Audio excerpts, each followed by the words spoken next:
nionapo amani kama shwari,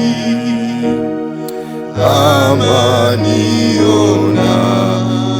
nionapo shida,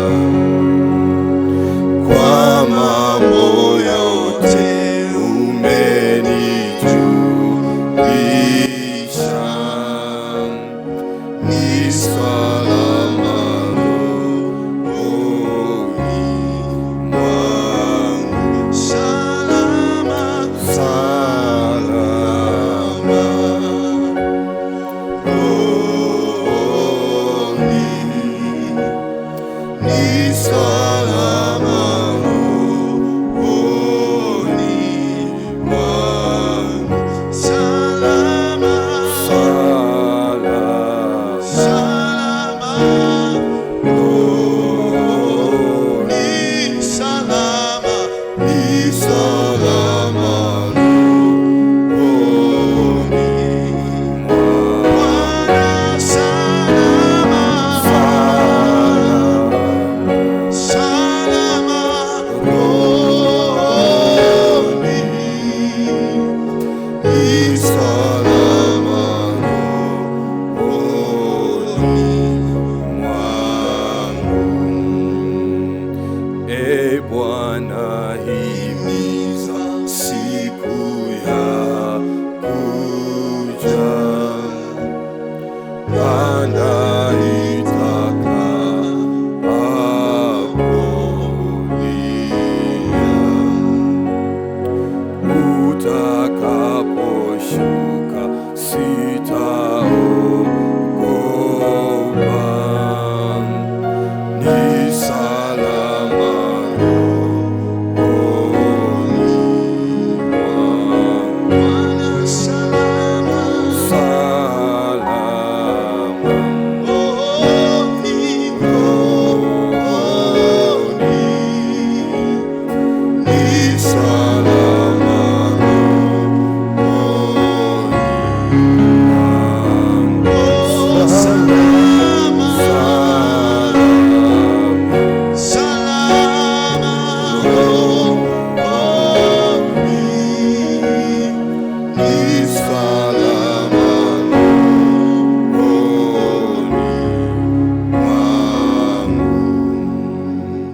Bwana Yesu asifiwe.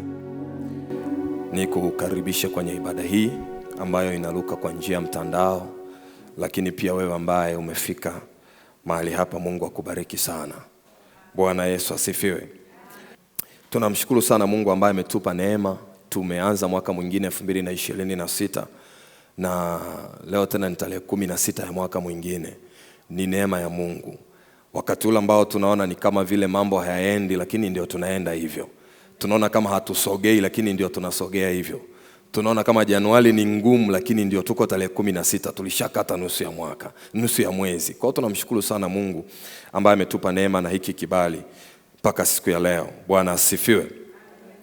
Mimi ninayezungumza na wewe siku ya leo ninaitwa Mwalimu Erasto Timothy, ni mwalimu wa neno la Mungu, na siku ya leo nitakuletea ujumbe wa Mungu, na kwa sababu ni mwalimu tutajifunza kwa sehemu, lakini tutapata nafasi pia ya kuomba. Tumekuwa tukiendelea na mfululizo wa maombi, na tunamshukuru sana Mungu ambaye amekuwa akitupa vipindi vyema na vipindi vizuri vya kutafakari neno la Mungu, lakini vile vile kuomba.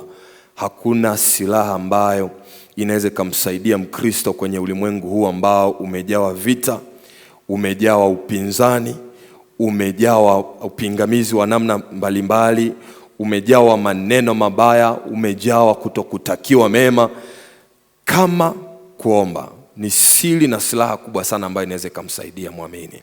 Kwa hiyo kama unachukulia poa na unachukulia ni swala la kawaida, nikwambie tu siku ya leo, hakuna silaha ambayo inaweza kumsaidia Mkristo kwenye ulimwengu huu akiwa naomba vile vile amejawa neno la Mungu. Na ninamshukuru sana Mungu, na nimefurahi kuwakuta na kuwaona mkiendelea kuomba na mkiendelea kumsihi Mungu kwenye hilo eneo.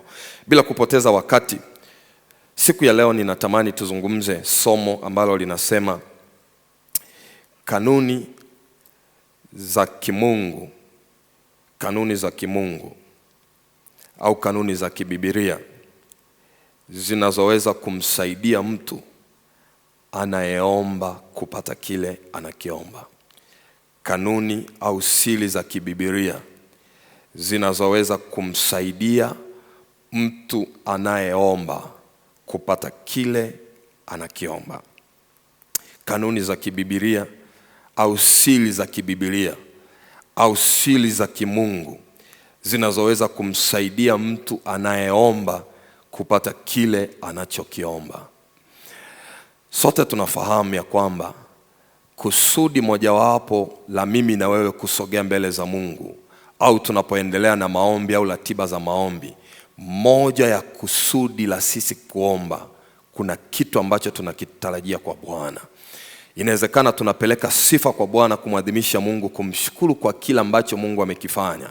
Lakini pamoja na kwamba tutamshukuru Mungu, bado haiondoi kwamba tunapoingia kuomba tuna agenda ambazo tunazipeleka mbele za Mungu, na kuna kitu ambacho tunakitarajia kwa Mungu.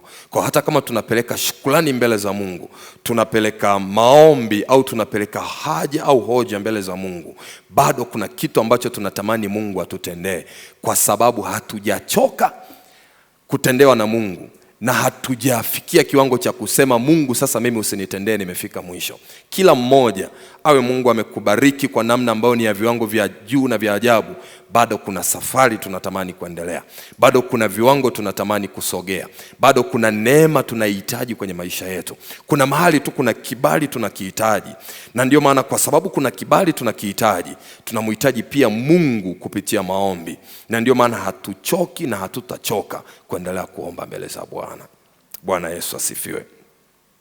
Bwana Yesu asifiwe. Kwa maombi, Biblia inatueleza wazi na Biblia inatuweka wazi ya kwamba maombi si tu desturi ya kanisa, lakini ni agizo la kibibilia. Yesu anaposema imewapasa kumwomba Mungu siku zote, neno imewapasa kwa lugha nyingine unaweza ukaweka Kiswahili cha leo ukasema ni lazima, imewalazimu kumwomba Mungu siku zote. Na maandiko yakizungumza imewalazimu, manake ni wajibu, manake ni lazima, kama vile ambavyo tunafanya kazi. Kwa kama Biblia imezungumza ikasema maombi ni wajibu, kulingana na Biblia inavyosema imewapasa kumwomba Mungu, tutaingia kwenye maandiko tutaona kwamba imewapasa kumwomba Mungu siku zote. Kwa lile neno imewapasa kumwomba Mungu, maana yake ni nini? Maana yake ni lazima, si hiari. Kama ni wajibu kwamba tumwombe Mungu, kama ni lazima tumwombe Mungu, maana yake hakuna kitu inayoitwa najisikia au sijisikii kuomba. Nitarudia. Maandiko kama yamesema kwamba imewapasa kumwomba Mungu siku zote, maana yake Mungu anatuambia jambo gani? Anatuambia kuomba ni wajibu. Na jambo lolote likishakuwa ni wajibu, jambo lolote likishakuwa ni wajibu, iwe unajisikia ama hujisikii, kuomba ni lazima. Kwa hiyo ile kwamba leo sijisikii kabisa kuomba, kwa Mkristo haipaswi kuwepo. Kwa Mkristo haitakiwi kuchukua nafasi, kwa sababu kwa Mkristo maombi ni wajibu. Kama vile ambavyo wewe ambaye umeajiriwa serikalini au wewe ambaye una biashara, itakupasa tu kwenda kwenye biashara hata kama hujisikii. Itakupasa tu uende dukani hata kama hujisikii. Hata kama umeamka asubuhi unasikia mwili, kuna namna mwili viungo vya mwili havikutii moyo kwenda kwenye biashara, lakini kwa sababu ni wajibu utasema ngoja tu niende. Kama vile ambavyo mwanafunzi inampasa kwenda shuleni kila siku, imenyesha mvua haijanyesha mvua. Kwa lugha nyingine, hatutarajii kwenye swala la maombi kumwona mtu anasema leo sijafika kwenye maombi kwa sababu mvua imenyesha, au kwa sababu leo nilikuwa sijisikii vizuri, kaa uchovu kidogo. Kwa hiyo hata kama uko nyumbani, maombi inabidi ulichukua hili swala la maombi kama wajibu, kwa sababu Kristo alisema imewapasa kumwomba Mungu siku zote. Imetupasa, maana yake ni imetupasa siku zote. Amesema ni siku zote, sio mara moja moja, ni siku zote. Amezungumza akasema maombi ni wajibu wa Mkristo. Kwa kama ni wajibu wa Mkristo, maana yake hatuwezi tukaenda nje na kitu ambacho kinaitwa maombi. Tunajisikia kuomba, hatujisikii kuomba, tunajisikia vizuri, tunaona mwili umekaa vizuri. Kwa sio hisia kwamba leo najisikia vizuri au leo nina mudi. Sizungumzi vibaya kwamba Roho Mtakatifu amekusukuma uombe zaidi. Hicho ni kitu kingine cha ziada ambacho Mungu anakifanya. Lakini tunazungumza kwenye vile viwango vya kawaida vya Mkristo yoyote yule, kwamba maombi ni wajibu. Iwe ni mchungaji, iwe ni mwinjilisti, iwe ni naimba kwaya, iwe ni fundi mitambo, iwe ni mwalimu, iwe ni askofu, maombi ni wajibu. Na ikishakuwa ni wajibu, si swala la kina fulani. Hata kwenye familia zetu, maombi kwa sababu ni wajibu, si swala la mtu fulani, ni swala la kila mtu ambaye ni muamini kwa Kristo. Ni swala la kila mtu ambaye ameokoka na amemkiri Kristo kuwa Bwana na Mwokozi wa maisha yake. Kwa ukishatambua hivyo, itakutengenezea msingi mzuri na mikakati mizuri unapoingia kuomba. Kwa hakuna siku ambayo utalala bila kuomba. Hamna siku ambayo utatembea bila kuomba. Ukishatengeneza maombi ni wajibu, kwamba inanipasa niombe, maombi utakiona ni kitu kirahisi sana na sio mzigo. Unajua kuna wakati mwingine kwa sababu tunayaona maombi ni kama mzigo. Kwa hata namna ambavyo tunaingia kuomba, hata namna ambavyo tunasogea kwa Mungu kuomba, unatuona kabisa kuna namna yani tunaomba tu basi ili mradi siku iende. Lakini tukishajua ni wajibu, hatutacheza na maombi kama vile ambavyo hatuchezagi na kazi. Bwana asifiwe. Bwana asifiwe. Maana tutaweka jitihada zetu, tutaweka bidii zetu, tutaweka maarifa zetu, akili zetu, kama vile ambavyo tunaweka kwenye biashara, kama vile ambavyo tunaweka kwenye kazi zetu, kama vile ambavyo tunaambia watu usicheze na kazi yangu. Kwa hata maombi tutawaambia watu usicheze ninapokuwa kwenye kuomba, kwa sababu tumelitengeneza kuwa nini? Kuwa wajibu. Bwana Yesu asifiwe. Kwa nilikuwa natamani ni kutengenezea huo msingi ili uweze kuona, kwa sababu kuna mtu mwingine anaweza akawa anajiona ni watu fulani tu ambao wametengwa kwa ajili ya hiki kitu kinachoitwa kuomba.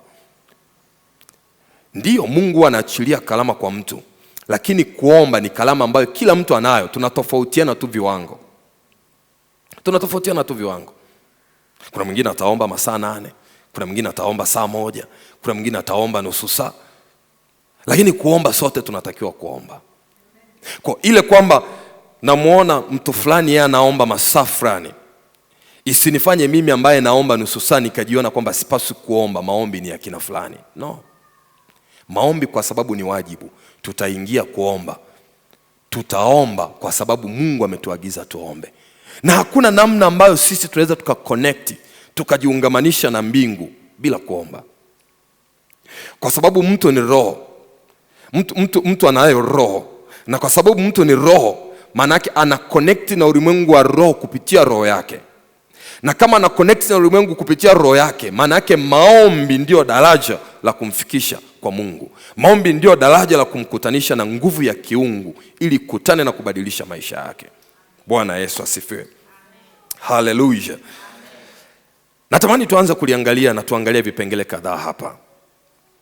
Kumbuka tunaangalia siri au kanuni za kimungu au za kibibilia zinazoweza kumsaidia mtu anayeomba apate kila anachokiomba kwa Mungu. Nina uhakika kabisa hakuna mtu ambaye anaomba tu bure, kwamba ninaomba tu ili mradi siku ziende. Kuna kitu ambacho unakitarajia kwa Bwana. Kuna kitu ambacho unamsihi Mungu, au kuna kitu ambacho unamshukuru Mungu, unatamani Mungu aipokee ile shukrani yako, na ndio maana unaenda kwa Mungu. Kwa lugha nyingine, maombi yanatakiwa isiwe ni sehemu ya kupoteza, bali iwe ni sehemu ya kupata kutoka kwa Mungu.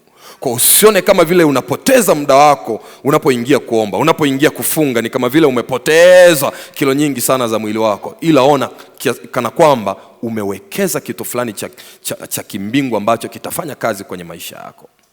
Hallelujah. Jambo la kwanza au kanuni ya kwanza, jifunze sana au muombe sana Mungu akusaidie kuomba sawa sawa na mapenzi ya Mungu. Ningeweza kufundisha hapa ngazi za maombi. kuomba kulingana na mapenzi ya Mungu ni ngazi ya juu sana ya maombi. Ni ngazi ya juu sana ya maombi. Ni ngazi ya juu sana ya maombi. Ni sawa na kusema muombe adui yako. Si kila mtu anaweza akafanya hivyo. Ni ngazi nyingine ya maombi mpaka ufikie hicho kiwango.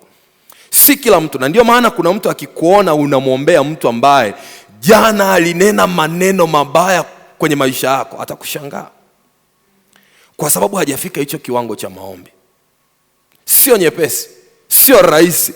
Ile kusema kama Yesu, Bwana uwasamehe kwa sababu hawalijui walitendalo, si nyepesi. Si nyepesi. Si nyepesi. Ni viwango vingine vya maombi au ni ngazi nyingine ya kimaombi.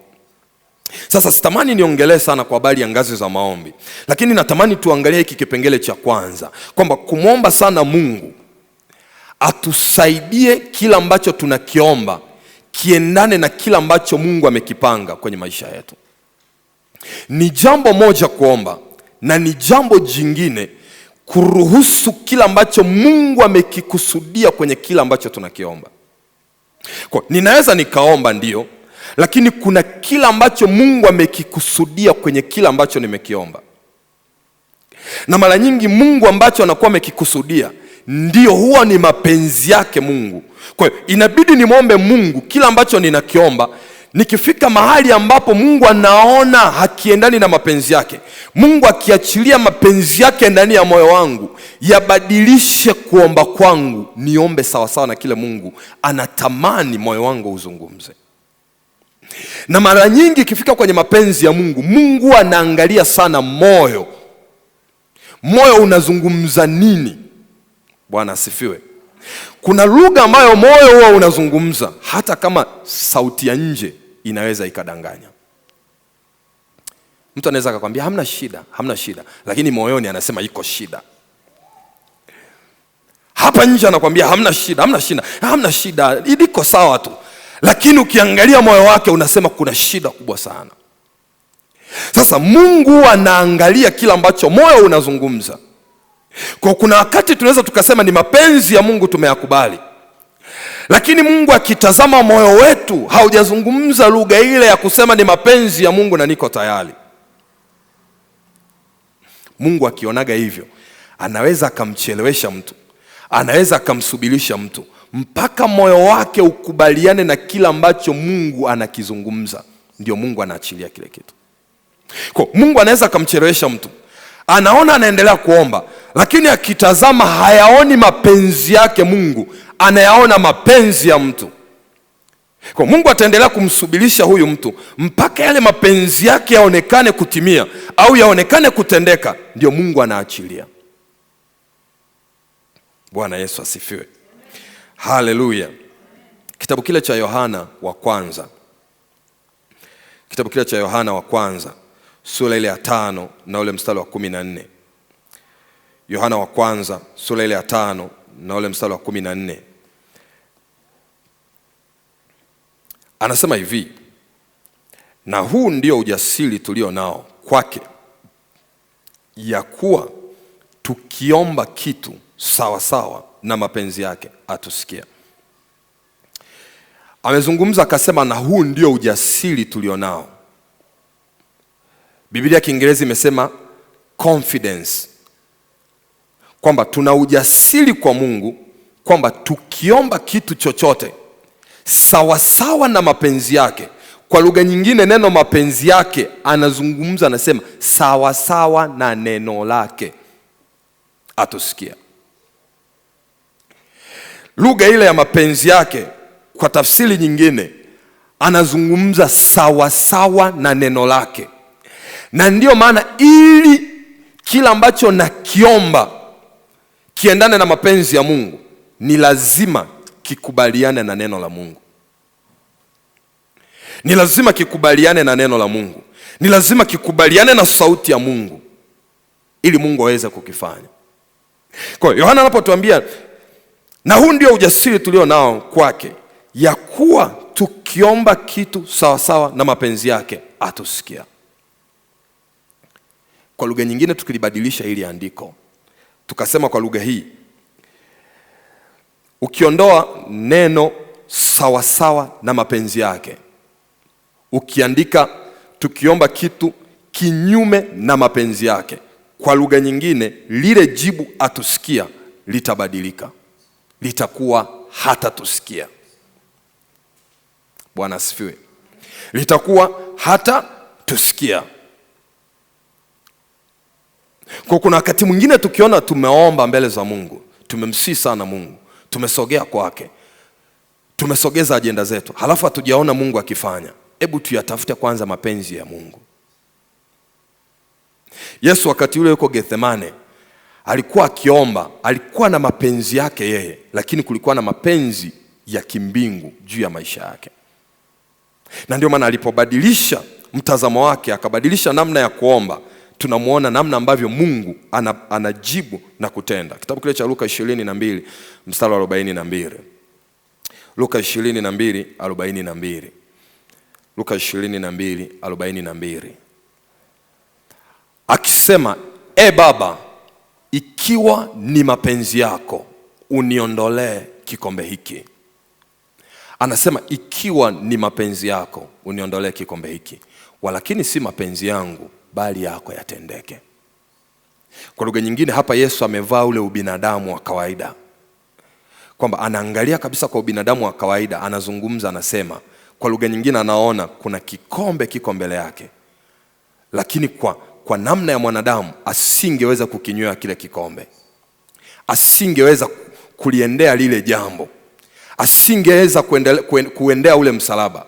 Lakini aliporudi akaona ni mapenzi yangu kwamba nisiuendee msalaba kwa sababu ya ule mwili. Mwili unaona, unasema misumari ni mikubwa sana, misumari ni utaaibika, watakuvua nguo, mwili unazungumza. Lakini akiangalia, anazungumza, anasema walakini si mapenzi yangu, bali mapenzi yako. Ukiendelea ule mstari wa 43 na kwenda mbele, tunaona namna ambavyo Mungu aliingilia kati. Hatuoni kikombe kikimwepuka, ila tunaona akienda msalabani. Kwa Mungu anatufundisha nini? Anatufundisha katika kuomba kwetu kuna nyakati huwa kuna mambo mawili, mapenzi ya mtu na mapenzi ya Mungu. Bwana asifiwe. Bwana asifiwe. Haleluya. Kwa kusudi kubwa na kusudi la kweli la maombi si kuyafanya mapenzi yetu yatimizwe, ila ni kuyafanya mapenzi ya mbinguni yatimizwe hapa duniani. Nitarudia. Kusudi kubwa la maombi si kuyafanya mapenzi yetu yatimizwe mbinguni, ila ni kuyafanya mapenzi ya mbinguni yatimizwe hapa duniani. Kwamba tuna mapenzi yetu ndio. Manake tukilazimisha mapenzi yetu, nini ambacho tunataka? Tunataka mapenzi yetu yatimizwe mbinguni. Kwamba Mungu akubaliane na kila ambacho mioyo yetu inataka. Ni kama Kristo anasema mimi sitaki kwenda msalabani, kwa hiyo mbingu ikubali kwamba Kristo asiende msalabani. Lakini akaruhusu yale mapenzi ya mbingu yafanye kazi duniani. Ukibadilisha huo mtazamo, unapoingia kwenye maombi, utakutana na vitu vya ajabu sana. Vitu vya ajabu sana. Kwamba ni kweli Mungu hili jambo nimeliombea. Ni kweli Mungu nimesogea kwako kwa habari ya hiki. Lakini sitamani sana, yani yale matamanio yangu yasizidi kusudi la Mungu au yasizidi mapenzi ya Mungu hapa duniani. Kwa nikiona ya kwangu yanazidi, namuomba Mungu, ni kweli ninatamani, lakini Mungu ninaruhusu mapenzi yako yatimizwe hapa duniani. Kwa lugha nyingine, ikiwa hivyo, kile ambacho kinakubaliana na mbingu, kila ambacho kinaafikiana na mbingu hakiwezi kuzuiliwa duniani. Bwana asifiwe. Bwana asifiwe. Nitarudia. Kwa sababu tumemruhusu Mungu ayatimize mapenzi yake hapa duniani. Kwa lugha nyingine ni nini? Tumeruhusu kila ambacho mbingu imekubaliana nacho, ulimwengu usiweze kukizuia. Ukisikia ile kauli maombi yasiyozuilika, ndio hii sasa maana yake. Kwamba kila ambacho tumekiruhusu mbingu ifanye, kwamba sisi mapenzi yetu tumeyafisha, tumemruhusu Mungu afanye, tumemruhusu Mungu atende kulingana na mapenzi yake. Na Mungu akishaamua kufanya kulingana na mapenzi yake, dunia haiwezi kuzuia. Kwa kila ambacho mbingu imeafiki, kila ambacho mbingu imekubaliana juu ya maisha yetu, ulimwengu hauwezi kuzuia hata kidogo. Bwana Yesu asifiwe. Haleluya, haleluya. Jambo la pili au kanuni ya pili. Kanuni ya pili. Jifunze sana kuomba kwa imani na si kwa shaka. Jifunze sana kuomba kwa imani na si kuomba kwa shaka. Jifunze sana kuomba kwa imani na si kuomba kwa shaka. Waebrania 11 ule mstari wa 6. Waebrania 11 ule mstari wa 6. Anasema hivi, lakini pasipo imani haiwezekani kumpendeza. Anaendelea anasema, haiwezekani kumpendeza, kwa maana mtu amwendeaye Mungu lazima aamini kwamba yeye yuko. Jambo la kwanza. Anasema hivi, mtu amwendeaye Mungu lazima aamini ya kwamba Mungu yupo. Kuna kakauli kamoja, na wakati mwingine na Wakristo wengine wanakatumia hako kakauli. Kuna watu wanasema ni bora tu kasali, alafu kienda mbinguni usipomkuta Mungu hamna shida.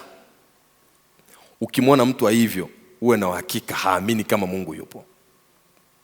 Bwana asifiwe. Bwana asifiwe. Nimeona mmetabasamu, manake na nyie mliwahi kukisikia. Haleluya. Kuna watu wanasema ngoja tu tusari, ikitokea yupo sawa, ikitokea hayupo hamna shida. Hamna kitu kama hicho. Waebrania anasema hivi, yoyote amwendeaye, cha kwanza lazima aamini Mungu yupo. Kwa kabla hajasogeza ajenda zake, kabla hajasema naenda kuomba, lazima aamini ninaenda kumuomba yupo. Kwa ninapoingia kanisani au ninapoingia kwenye chumba changu cha maombi, ninaamini kwamba ninaenda kwenye maombi ndio, lakini naenda kukutana na Mungu kwa maana yeye yupo. Jambo la kwanza. Anaendelea anasema, na kwamba huwapa thawabu wale wamtafutao. Huwapa thawabu wale wamtafutao. Kwa jambo la kwanza, kabla ya kupata thawabu, lazima kwanza tukubaliane yeye yupo. Haleluya. Bwana asifiwe. Haiwezekani ukatoka mahali hapa unaenda sehemu, alafu unategemea kitu bila kuamini mtu yupo. Ngoja nitumie huu mfano uweze kunielewa. Ukitoka ukaenda stendi kupanda basi, kabla hujapanda basi na kabla hujapewa siti, lazima uamini kwamba basi lipo. Bwana asifiwe. Ni lazima uamini kwamba basi lipo. Hamna siti pasipokuwa na basi. Kwa ile umechukua hatua, umeenda stendi, una uhakika basi nitalikuta. Kwa kama una uhakika basi utalikuta na basi lipo, maana yake una uhakika kwamba nikiingia kwenye basi nitapata siti. Hauwezi ukawa na uhakika wa kupata siti kama una uhakika wa kwamba basi lipo. Yaani hauwezi ukawa na uhakika wa kupata kitu kwa Mungu wakati uamini Mungu yupo. Haleluya. Bwana asifiwe. Bwana asifiwe. Kwa inaanza kwanza imani inayokutengenezea msingi ndani yako kwamba ninaenda kuomba, nina uhakika Mungu yupo. Nina uhakika ninapoenda kuomba Mungu nitakutana naye. Nikishajua nina uhakika kwamba Mungu yupo, sasa ninapeleka ajenda zangu kwa Mungu. Ninasogeza maombi yangu kwa Mungu. Ninasogeza vilio vyangu kwa Mungu. Ninasogeza majaribu ambayo napitia kwa Mungu. Ninasogeza magumu nilio nayo kwa sababu nina uhakika yuko Mungu anayeweza kuyabeba, anayeweza kusikia. Haleluya. Bwana asifiwe. Kitabu kile cha Marko 11:23. Marko 11:23. Anasema hivi, amini nawaambia, yeyote atakayeuambia mlima huu ng'oka ukatupwe baharini. Umesikia hilo neno? Atakayefanya nini? Atakayeuambia. Ngoja nikwambie kitu kimoja. Hauwezi ukauambia mlima toka kama haujawa na muda binafsi na Mungu. Unajua neno kuambia? Neno kuambia ni kufika unaambia mlima toka. Hajasema kuomba. Amesema kuambia, kwa lugha nyingine kuusemesha.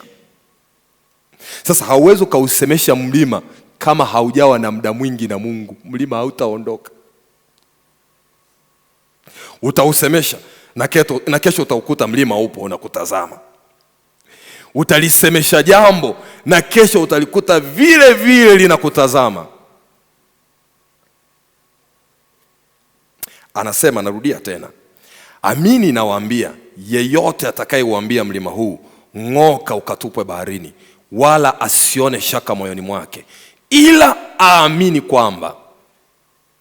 Ameanza akasema asione shaka moyoni mwake. Ameanza na imani, alafu akazungumza kitu fulani ambacho kinaua imani. Huwa ni mashaka, huwa ni wasiwasi. Unaomba, una test, hivi nitajibiwa kweli? Hivi nitajibiwa kweli? Hivi Mungu kweli atafanya hili? Hivi Mungu kweli atatenda hili? Hivi Mungu kweli atafanya hiki? Na ndio maana hata maombi yetu mbele za Mungu huwa ni maombi fulani hivi madogo madogo, kwa sababu kuna size na kiwango ambacho Mungu tumemweka. Ni kama kuna mstari tumemcholea Mungu, anaweza akafanya mpaka hapa, ila kuendelea hapa kwenda mbele, hiyo siwezi kujaribu. Lakini Mungu hayuko hivyo. Marko anatuambia kwamba amini nawaambia, yeyote atakayeuambia mlima huu. Amesema yeyote. Hajasema lazima awe ni askofu.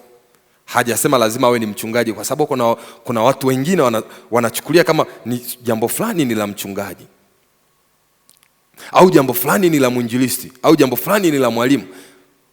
Yoyote ambaye Kristo yuko ndani yake. Kwa kumbe naweza nikawa nyumbani nikakemea pepo na likatii. Naweza nikawa nyumbani nikakemea upepo na ukatii. Madam ndani ya moyo wangu sina mashaka.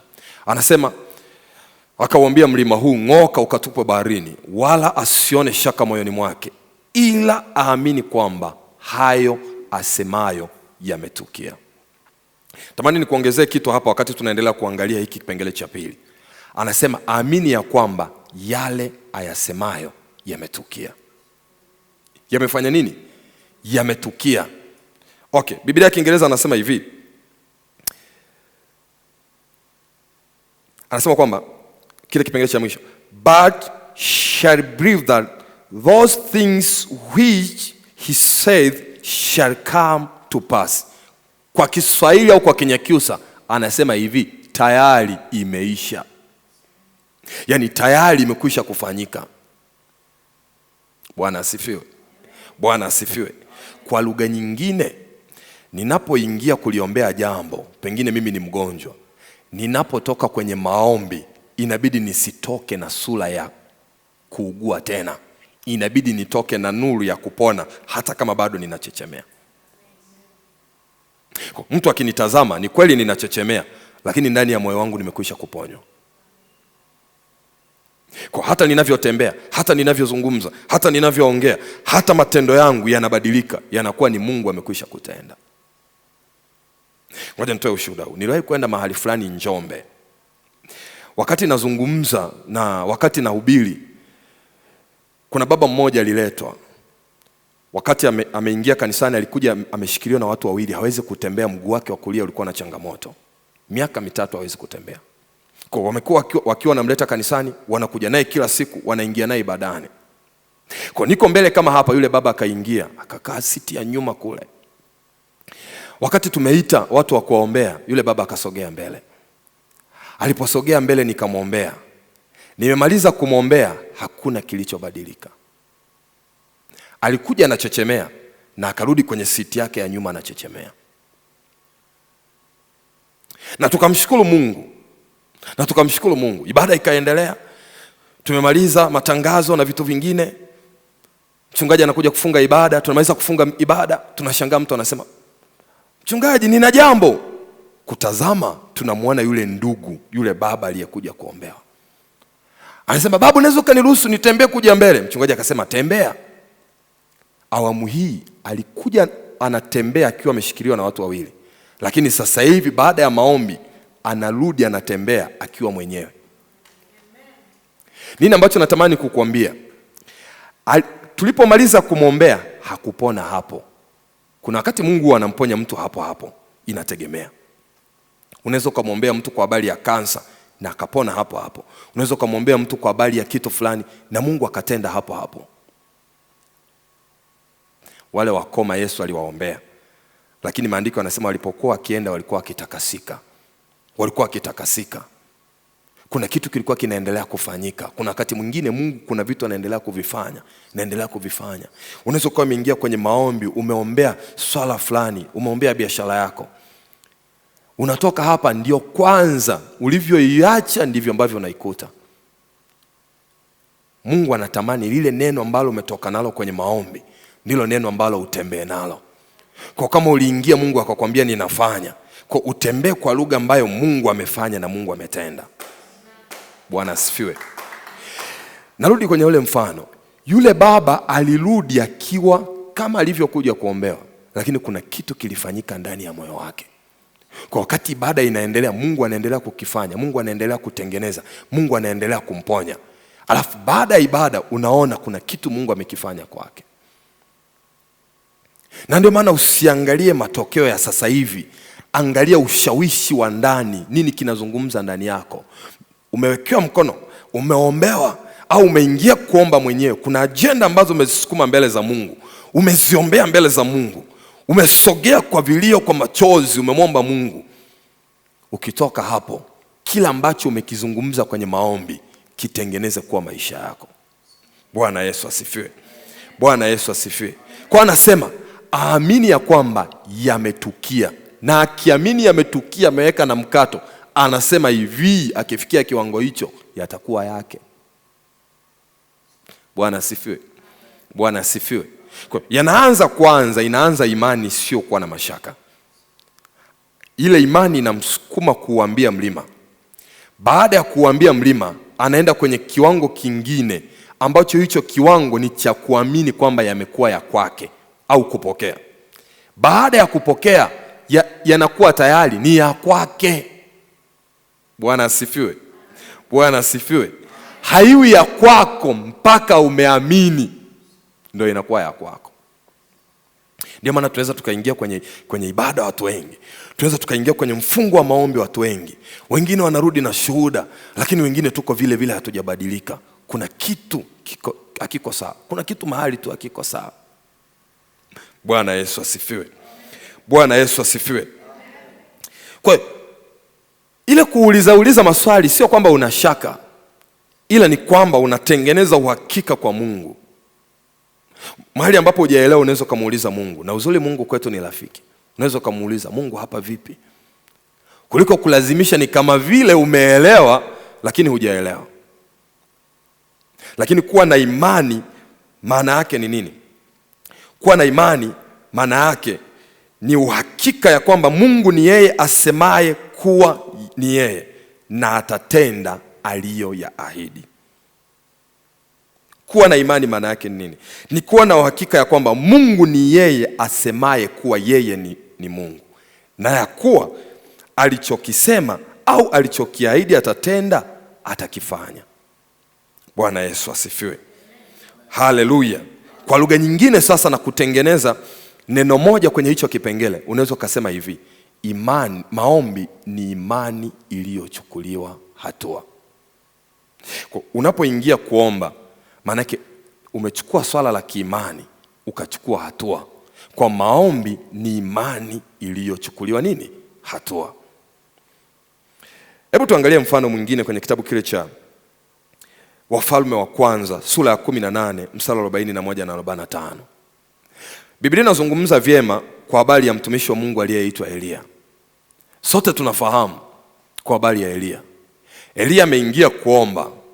Cha kwanza ambacho huwa kinanifurahisha kwa habari ya Elia, anamwambia Ahabu, inuka ule na kunywa tayari. Wakati anamwambia tayari, hata wingu halijatokea. Wakati anamwambia mambo tayari, huwa nawataniaga watu, ni sawa na baba anaondoka nyumbani kwake anamwambia mama, usijali, andaa maji ya kuku na kuja na kuku. Wakati huo mfukoni hana hata hela ya kuku.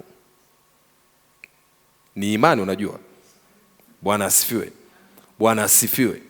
Yaani baba ameondoka nyumbani, unaona kabisa hamna kitu. Alafu anawaambia msijali, nikirudi mkimuona mmeona matumaini. Mkiona mmeona msosi. Ndio ambacho Elia anakifanya hapa. Au chukulia ule mfano wa wale wavuvi.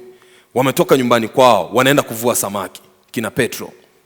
Kwa lugha nyingine waliaga familia zao, wakasema mama fulani tunaenda kuvua samaki. Alafu mama yuko nyumbani anasubiria kina Petro wanarudi na samaki. Familia yuko nyumbani inasubiria wanarudi na samaki. Ni swala la kiimani. Pamoja na kwamba walifanya kazi ya kuchosha, lakini mwisho wa siku tunaona ambavyo walikubali neno la Kristo, wakalitendea kazi, imani ikawasaidia wakapata samaki wengi. Kwa tunapoingia kuomba, maana yake tunaingia, yani ni imani ambayo tayari tumekwisha kuchukua hatua. Yani wewe mpaka umeanza maombi, mpaka umeingia kuomba, mpaka umekuja kuomba, maana yake tayari ndani yako una imani. Yani mpaka umeacha muda wako umesema naingia kuomba, tayari ndani yako una imani. Haleluya. Kitabu kile cha Wafalme wa kwanza 18:41 na 45. Naye Elia akamwambia Ahabu, haya inuka ule unywe, kwani pana sauti ya mvua tele. Hii mvua ilikuwa haionekana. Wingu halikuwepo. Zamani kipindi kile tunakuwa, kwa wale ambao tumekulia kijijini kidogo, unaweza kaandaa vyombo vya kukinga maji hata mvua haijaanza. Vijana siku hizi hawezi kuelewa Gen Z ambao wanafungulia maji kwenye koki. Nafungulia maji kwenye koki. Hawezi kuelewa haya mambo. Unaandaa vyombo vyako, unataka kuchota maji, una hakika mvua itanyesha. Anasema pana sauti ya mvua tele. Lakini mvua haikuwepo muda huo. Lakini jamaa ameiona kwenye ulimwengu wa kiroho. Kuna kitu kwenye ulimwengu wa roho kinamshawishi mvua ipo. Sasa usiwe na imani waahidi watu watakubonda mawe. Bwana asifiwe. Bwana asifiwe. Watakubonda mawe. Yaani ni sana kumwambia mama jiandae na safari na hauna hela. Huna imani kwamba utapata hela, kumwambia jiandae na safari. Akaandaa na nguo zake, akapaka na wanja, akavaa na wigi lake, akatengeneza na makeup. Lazima uwe na imani kubwa sana kama una hela mfukoni. La sivyo utarudi nyumbani, kesi itakayokuwepo hapo. Kwa nini ulisema kama hukuwa nazo?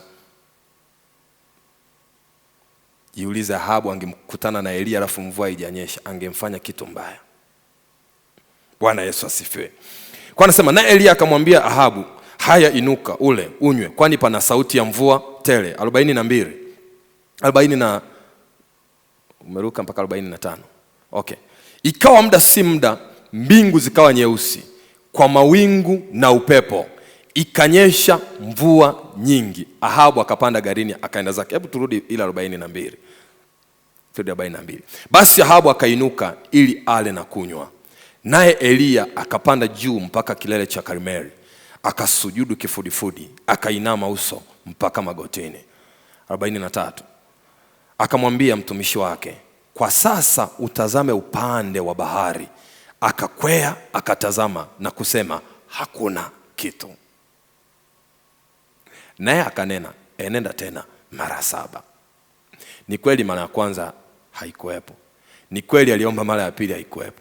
Mara ya 3 haikuwepo. Mara ya 4 haikuwepo. Mara ya 5 haikuwepo.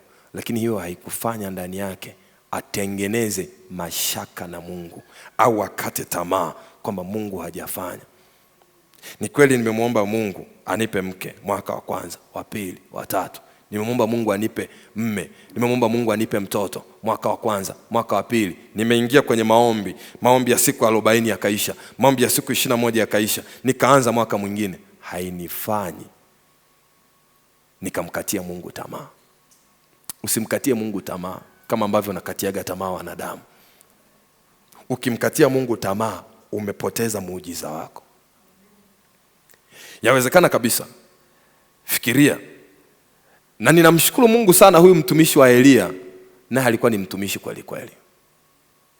Mara ya kwanza ameenda, mara ya pili ameenda, ya tatu ameenda, ya nne ameenda, ya tano ameenda. Na uhakika ingekuwa ni watumishi au rafiki zetu wa siku hizi, kwambia unajichosha tu. Unajichosha tu. Unajichosha tu. Kwenye masuala ya kiimani ni kumwomba sana Mungu akusaidie uwe na mtu ambaye atakusaidia na kukubeba. Kwenye nyakati kama hizi, Elia alimuhitaji sana huyu jamaa. Yaani alimuhitaji sana. Ameenda mara ya kwanza, ya pili, ya tatu. Maandiko yanasema akamwambia nenda mpaka mara ya 7. Chungulia tena, chungulia tena, chungulia tena, chungulia tena. Nimechoka bwana, nenda na wewe. Tunachoshana bwana. Tunachoshana bwana. Ni kweli unaweza ukaomba kazi leo ukakosa. Omba mara ya pili, omba mara ya tatu, omba mara ya 4, omba mara ya 5, mara ya 7 inakuja, Mungu atatenda. Bwana Yesu asifiwe. Kwa anasema ikawa mara ya 7 akasema tazama wingu linatoka. Mara ya 7 anasema tazama wingu linafanya nini? Linatoka katika bahari, nalo ni dogo kama mkono wa mtu. Akanena, enenda umwambie Ahabu, tandika ushuke, mvua isikuzuie. Kwa mara ya 7 ndio anaona kale ka wingu kama mkono wa mtu. Kwa lugha nyingine maandiko yanatuambiaje? Mara ya kwanza hakuona kitu, mara ya pili hakuona kitu, hakuona hata dalili, haikuwepo. Mara ya 7 ndio anaona angalau dalili kiduchu. Kwa lugha nyingine ni kama anasema, yani naiona mvua kwa mbali kama vile itanyesha. Afu mtumishi wa Mungu alivyoona hivyo akasema, kamwambia Ahabu ainuke atandike, mvua tayari imeshakuja. Bwana Yesu asifiwe. Yakobo 5:18 anajibu sasa, anazungumza nini ambacho kilimsaidia Elia. Anatupa siri, anasema hivi, Elia aliomba mpaka mbingu zikaitika. Umeona hiyo neno? Aliomba mpaka mbingu zikafanya nini? Zikaitika. Yaani jamaa aliomba mpaka mbingu yenyewe ikaitika. Si kwa sababu aliomba sana, au si kwa sababu aliomba masaa mengi sana, no. Aliomba ndio kwa msisitizo, akaomba mara ya kwanza, mara ya pili, mara ya tatu, lakini pamoja na kwamba aliomba, kuliambatana na imani ndani yake. Bwana Yesu asifiwe. Kwa sababu aliamini, ndio maana jamaa aliomba sana. Kwa hiyo Yakobo 5:18 anasema Elia aliomba mpaka mbingu zikaitika kwa sababu aliamini neno la Mungu kuliko alichoona kwa macho. Hebu tusome ile Yakobo 5:18. Anatujibu, Elia aliomba mpaka mbingu zikaitika. Akaomba tena, mbingu zikatoa mvua. Kwa lugha nyingine, mbingu zikaitika, nayo nchi ikazaa matunda yake. Nayo mbingu nayo nchi ikazaa nini? Matunda yake. Kilichomsaidia ni kwa sababu jamaa alikuwa na imani kwa Mungu. Kwa hakuruhusu mazingira yavuruge imani yake, yamtengenezee wasiwasi, yamtengenezee mashaka. Yaani nimeomba sijaona, ndani yako unatengeneza mashaka. No. Inabidi kuendelea kuamini. Inabidi kuendelea kuamini. Inabidi kuendelea kuamini. Na nyakati kama hizo ambazo umeomba mara ya kwanza hujaona wingu likitokea, ni kumwomba sana Mungu akupe watu ambao ukiwaambia watakubaliana na wewe, au watakipokea kile kitu ambacho moyo wako unasikia. Bwana Yesu asifiwe. Haleluya. Kwa lugha nyingine ni nini? Imani haisubiri matokeo, ila imani ndiyo huzalisha matokeo. Kwamba imani haisubiri matokeo, ila imani huzalisha matokeo. Na kuongezea tena hapo, imani haisubiri kuona matokeo, ila imani hutangaza uaminifu wa Mungu kabla ya kuona. Kwamba kwa nini nazungumza kwamba imani hutangaza uaminifu wa Mungu kabla ya kuona? Kwa sababu imani itaniambia uaminifu wa Mungu. Mungu ananiwazia mema hata kama hajafanya. Imani itaniambia ni kweli umeomba Elia, hujaona hata wingu kidogo. Uaminifu wa Mungu nini? Mungu huwajibu, au Mungu ni mwaminifu, Mungu ni mwema, Mungu ananipenda. Kwa hata kama nimemwomba Mungu kwa habari ya jambo fulani, nimemwomba Mungu kwa habari ya familia yangu, pengine sioni upendo miongoni mwa ndugu zangu mfano. Alafu naona pamoja na kumwomba Mungu sioni kile kitu kikitokea. Uaminifu wa Mungu unaniambia nini? Uaminifu wa Mungu kwenye maisha yangu unaniambia Mungu ni pendo. Ananipenda mimi na wao wanawapenda. Kwa kama wao wanawapenda, atatengeneza upendo ndani yao, ili ule upendo ukikamilika ndani yao watauonyesha ule upendo kwangu. Ndio uaminifu wa Mungu. Kwa wakati ambapo naona mambo hayaendi, uaminifu wa Mungu unaniambia kitu fulani. Unaniambia Mungu bado hajamalizana na wewe. Wakati naona kama vile nataka kukata tamaa, uaminifu wa Mungu unaniambia usikate tamaa, Mungu anakuazia mema. Wakati naona nakaribia kuzimia moyo, uaminifu wa Mungu unaniambia usizimie moyo. Wakati naona nimeanguka siwezi kuinuka, uaminifu wa Mungu unanikumbusha, unaniambia hata kama nikianguka mara 7, Mungu ataniinua. Ndio uaminifu wa Mungu. Sasa hatuwezi kuona uaminifu wa Mungu kama ndani yetu tuna mashaka. Lazima tuyashinde mashaka kwa imani. Tukiyashinda mashaka kwa imani, tutamuona Mungu kwa viwango vikubwa sana. Bwana Yesu asifiwe. Jambo la tatu. Tumeligusia kidogo hapo kwa Elia. Omba kwa kudumu na kuvumilia. Omba kwa kudumu na kuvumilia. Kuna mambo mengine tukimwomba Mungu huwa anayatenda. Yaani ukiingia tu sasa hivi kumwomba Mungu, naomba hiki, Mungu anafanya. Hapo, yani hayanaga shida.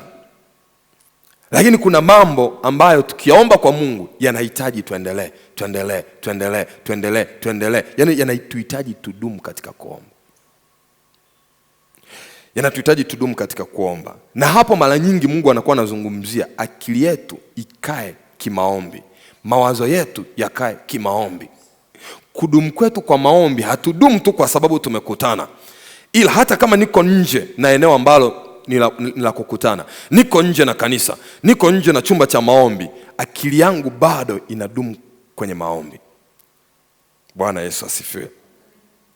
Luka 18 ule mstari wa 1 anasema hivi, aliwaambia mfano ya kwamba imewapasa watu kuomba siku zote, wala wasikate tamaa.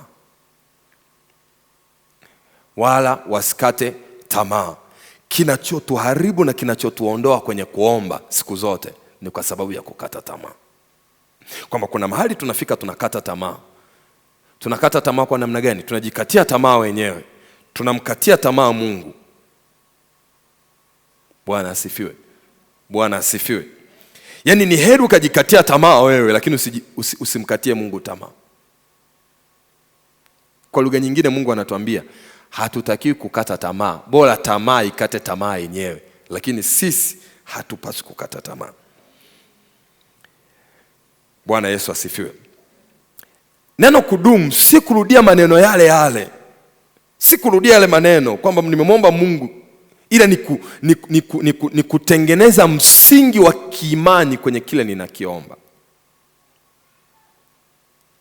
Ni kutengeneza msingi wa kiimani kwenye kile ninakiomba. Kwa kudumu si kurudia maneno bila imani, bali ni kukata tamaa. Ndio maana ya kudumu kulingana na kitabu kile cha Luka 18 mstari wa 1. Nitarudia. Kudumu si kurudia maneno yale bila imani. Kwa sababu unaweza ukaona unarudia maneno yale lakini ndani imani imekwisha kupotea. Maana yake nini? Unapoteza muda. Maana yake nini? Unapoteza muda. Hakuna kitu ambacho unaweza ukakipata. Kudumu maana yake nini? Kudumu maana yake si kurudia maneno bila imani, bali ni kukata tamaa. Nimeomba ndio, lakini sitaki kukata tamaa. Na mara nyingine Mungu hutumia kuchelewa kwa mambo matatu ambayo nimeweka hapa. Yako mambo mengi lakini nitazungumza matatu. Kwa nini wakati mwingine Mungu anatufanya tuonekane kama vile kuna jambo fulani limechelewa? Na mara nyingi tukiona Mungu, sisi kwa lugha ya wanadamu, tukiona kama Mungu amechelewa, mara nyingi sio kwamba Mungu amechelewa. Yeye huwa achelewi. Ila ni sisi kulingana na matakwa yetu au kulingana na muda wetu tuliojipangia tunaona ni kama Mungu amechelewa. Ndio wa maana yake. Ndio maana wanadamu wakiona mtu anaolewa na miaka 40 wanasema amechelewa. anapata mtoto akiwa na miaka fulani, alikuwa kwenye ndoa, anasema aisee, nimechelewa sana kupata mtoto. Lazima sisi wanadamu lazima tuulize. Lazima tuulize. Umechelewa sana. Au ukichelewa tu kujenga wanasema umechelewa sana. Ukichelewa tu kufanya kitu fulani tunaona kama umechelewa. Lakini unaweza kukuta kwa Mungu anasema sasa ndio wakati wenyewe wa hili jambo. Na ndio maana wakati wa Mungu ukifika, hata vinyamkela wakipiga kelele hawezi kuzuia, kwa sababu ni wakati wa Mungu umefika. Bwana asifiwe. Kwa mara nyingi Mungu akionekana kama amechelewa kwa lugha ya mwanadamu, na ndio maana sitaki kusema Mungu amechelewa kwa sababu huwa ni kwa lugha yetu. Yeye huwa achelewe, kwa sababu Mungu huwa anafanya kwa wakati ulio sahihi kwake. Hachelewi, hawai. Anafanya kwa wakati ambao ni nini? Ni sahihi. Ngoja nikupe mfano huu. Ungeweza kuchukulia kama Mungu amechelewa kwa habari ya kina Meshaki, Shadraka na Abednego. Mungu alikuwa wapi wakati wanabishana na mfalme mpaka wanatupwa kwenye moto? Mungu hakuwazuia kutupwa kwenye moto. Hakuzuia. Alikuwepo lakini hakuzuia. Alikuwepo lakini hakuzuia. Ila alikuwepo na alikuwa anaona. Lakini alisubiria mpaka wanaingia kwenye moto ndio anaenda kuwazuia wasiungue na moto. Bwana asifiwe. Bwana asifiwe. Kwa wakati wa Mungu haukuwa kuja kuzuia wasiingie kwenye moto. Ila wakati wa Mungu ambao ulikuwa ni sahihi ni kuja kuzuia wameingia kwenye moto, moto usiwaunguze. Sio, umeiona hiyo tafsiri? Yaani Mungu alivyokuwa anaona yeye wakati wake sahihi, hakutaka kuja wakati ambao ndio kwanza wanaandaa moto, wanaandaa kuni, wameenda kukata kuni, tanuru imeanza kutengenezwa. Kuna watu hata hawajui tanuru ya moto hapa. Kwa wakisikia tanuru, yani kuna picha fulani wanaiona. Bwana Yesu asifiwe. Haleluya. Angeweza kutokea kwenye maandalizi ya tanuru. Angeweza kutokea kwenye namna ambavyo mfalme anatoka ikulu anakuja, anasubiria sasa liwalo na liwe. Angeweza kumzuia hata njiani mfalme asifike. Lakini hakumzuia. Akasubiria, wametupwa, yupo. Wanasema Mungu asipotuokoa hamna shida, yupo. Wakaingia kwenye tanuru ya moto, yupo.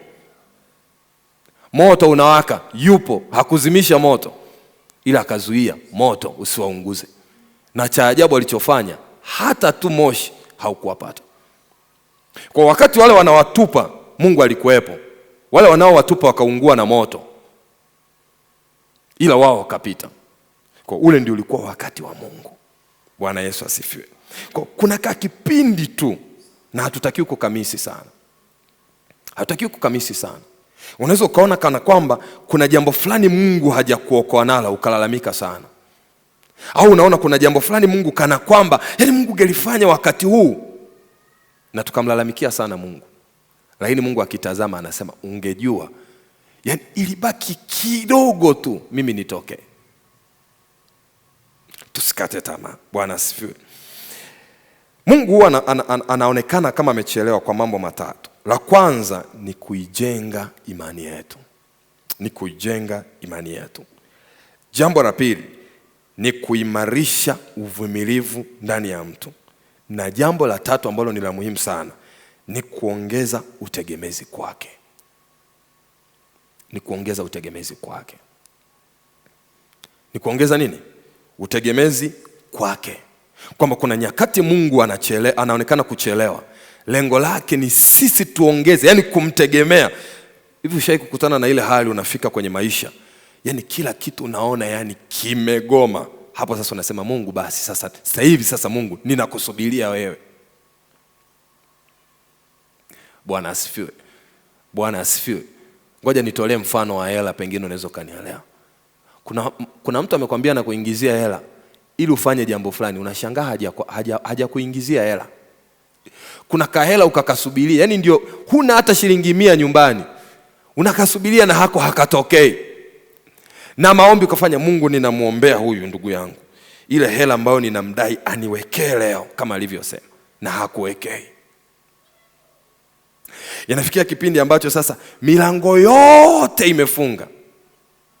Hapo sasa akili inaanza kusema nakutegemea wewe tu Mungu. Yaani yaani umebaki wewe. Yaani Mungu usiponiokoa hapa, ndio kina Meshaki, Shadraka na Abednego. Yaani muda huo hawategemei askari, kwamba askari pengine wanaweza wakafanya jambo kwa mfalme. Tumeshafika kwa mfalme. Ingekuwa ni kabla, wangesema hata tukimbie. Sasa wakati huu wamefika. Yaani asipotokea Mungu, imekula kwao. Huu ni muda ambao ukishafika kiwango hicho, ni kiwango ambacho ni cha kumtegemea tu Mungu. Hamna mtu mwingine. Hamna suluhisho jingine. Ndio hapo sasa Mungu mara nyingi anaweza akaonekana kama vile amechelewa au kama vile hajakupa kitu fulani. Ni kwa sababu anataka utegemezi wako kwake uongezeke. Akili yetu, mawazo yetu, fikira zetu, kuomba kwetu, kutazama kwetu, kumtazame tu Kristo. Alafu Mungu anafungua njia. Kitabu kile cha Luka 18 mstari ule wa 2 kuanzia wa 2 anasema, mwanzoni alianza akasema, akawaambia mfano ya kwamba imewapasa kumwomba Mungu siku zote, wala wasikate tamaa. Akasema palikuwa na kadhi katika mji fulani, hamchi Mungu wala hajali watu.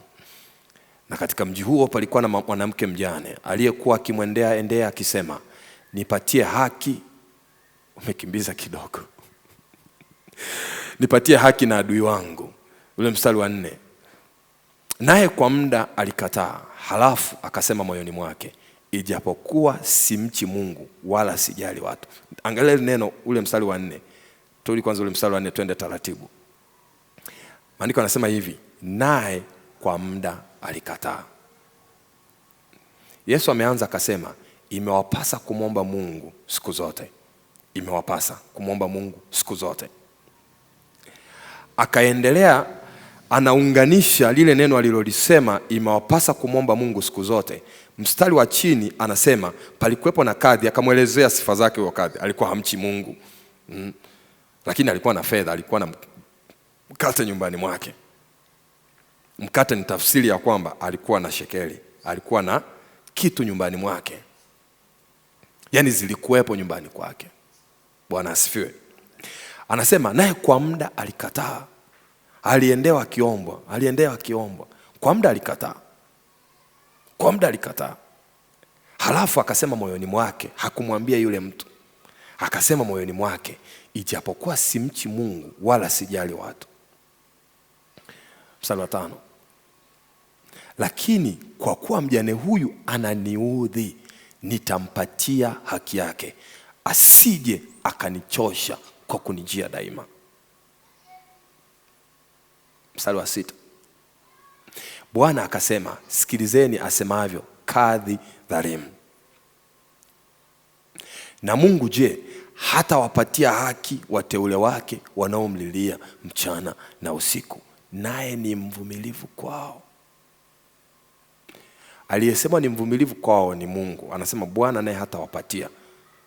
Kwa tunapokuwa tunamwendea Mungu, kuna mambo mengine anatamani kweli kutupa. Wakati mwingine anaangalia uwezo wa kuyabeba, anakataa kwanza kwa muda. Anaona sasa hivi nikikupa, aisee, Waswahili wanasema utawewesuka. Unaweza kuwa zuzu sasa hivi. Nikikupa kitu fulani, Mungu anaona, anasema ngoja kwanza nisubirie kwa muda. Hiyo haikufanyi usiendelee kuomba. Unaendelea kuomba, wakati huo Mungu anaimarisha imani yako. Wakati anaimarisha imani yako, anatengeneza uvumilivu ndani yako, ili ule uvumilivu ndani yako uweze kumruhusu Mungu aweze ili ule uvumilivu ndani yako uweze kutengeneza utegemezi kwa Mungu. Na ukitengeneza utegemezi kwa Mungu, akili zako, mawazo yako yamtegemee Mungu. Alafu Mungu atengeneze ndani yako ustahimilivu na uimara, au tunasema Mungu atengeneze ukomavu ndani yako, ili kile kitu ambacho nakiomba kwa Mungu Mungu aweze kukiachilia. Kwa Mungu akiangalia, anaona mtu huyu amekomaa. Maandiko kuna mahali anasema mrithi ajapokuwa ni mtoto hana tofauti na mtumwa, japokuwa ni bwana katika yote. Kwa nafasi ni bwana katika yote, lakini kiutendaji hawezi, ni mtumwa.